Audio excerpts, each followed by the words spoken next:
Greetings, friends.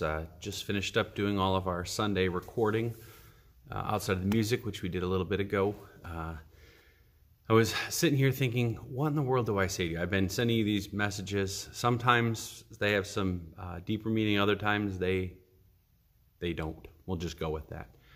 But I was thinking about a passage today that is unrelated, but kind of related, I guess we'll say, with the text we do on Pentecost every year about the Spirit coming and people hearing voices and trying to understand and discern what the will of God is.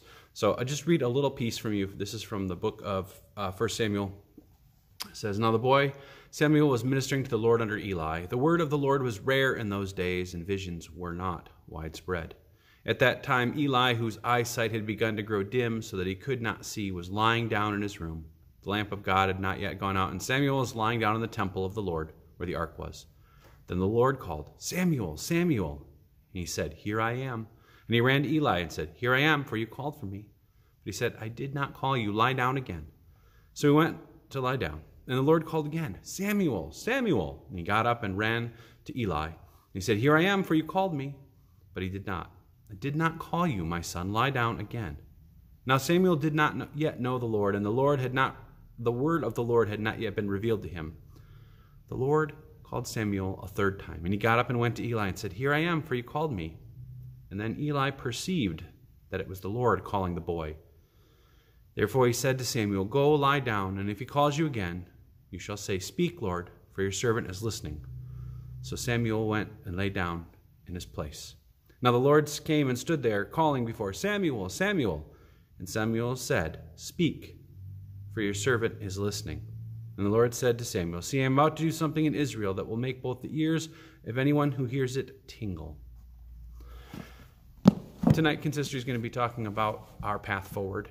I've received a few emails from folks asking some questions about things. Thank you, Sharon, for pointing out I didn't give you my email address. Not helpful, I get that. So first off, my email, which is easy to reach me, is rev, so rev.jeremy, Jeremy, .hylen @gmail.com. You can catch me there. If you do send it to the church, I'll check that email as well, as Lisa's not in the office right now. So either way, you can get it to me. So my apologies there. It didn't even occur to me that you wouldn't, of course, have that all saved in your email client and whatnot. So we're going to talk tonight to try to discern what we are being called to do. Some of you have pointed out to me that some churches are waiting longer than others, and some are opening already, and some opened up, and there are a few who just ignored the rules and went the whole time through this pandemic, skirting all the pieces we were asked to do for public safety.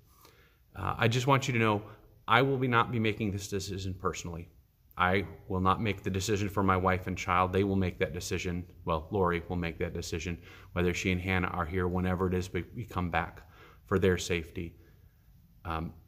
This weighs really heavy on my heart. I imagine most of you are itching to get back, and some of you are saying, "I'm just not ready."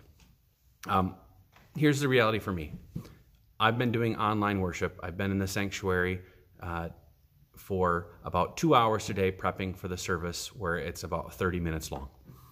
It takes an inordinate amount of time to do online worship when you're not set up for it, when you're working from different systems. And when I finish this, I'll go back to editing. I'm sick of being online with you. But at the same time, I don't want to see any of you get sick, and I don't want to be the headline story on the news things that says, "Church outbreak, 34 people infected." How do you balance that? I don't know. I did not get into this to be a citizen scientist. I did not get into this to try to figure out how to do public health policy for a church. Ultimately, it will come up to you. You are St. Paul's, which means you need to make the call of this. If we decide to open sooner than later, some of you are going to say, "I'm not ready to come back yet," and that's okay. We'll continue to do online, permanently. It will be a part of our ministry of this church for those who can't be here, or if you happen to be traveling, or you just don't want to get up on a Sunday morning because you're tired. That will continue going.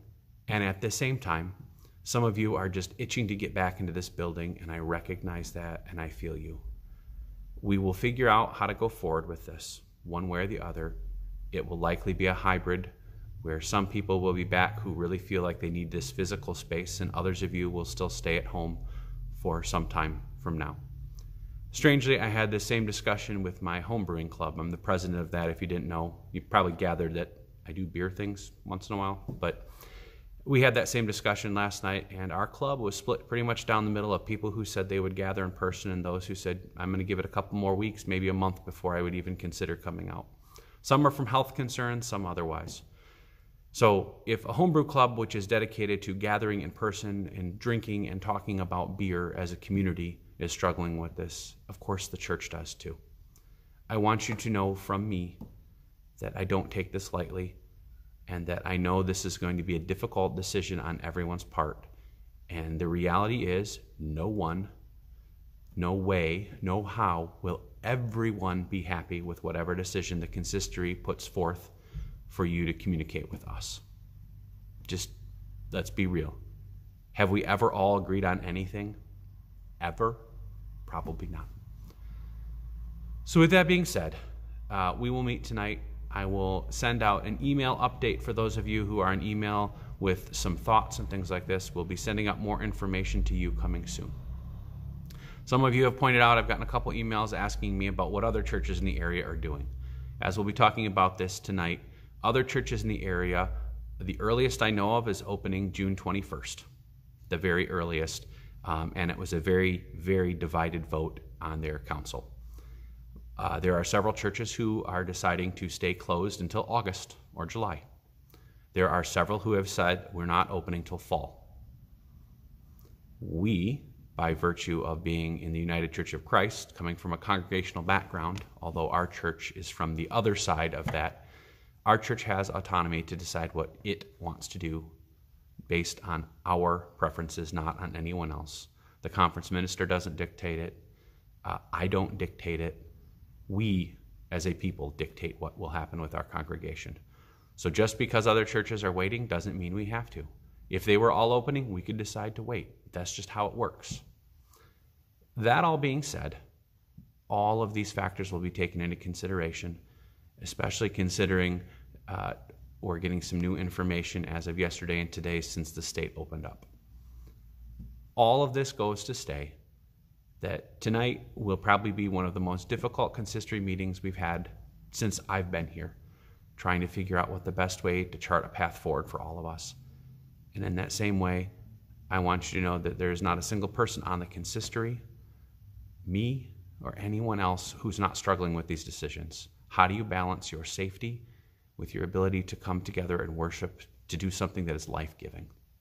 If I had my way, I'd snap my fingers and this would all go away and we could go back to being the community we've been. Turns out you don't get those powers when you go to seminary. So my friends, be well, take care, and we'll talk soon more about how we move forward as a congregation together. See ya.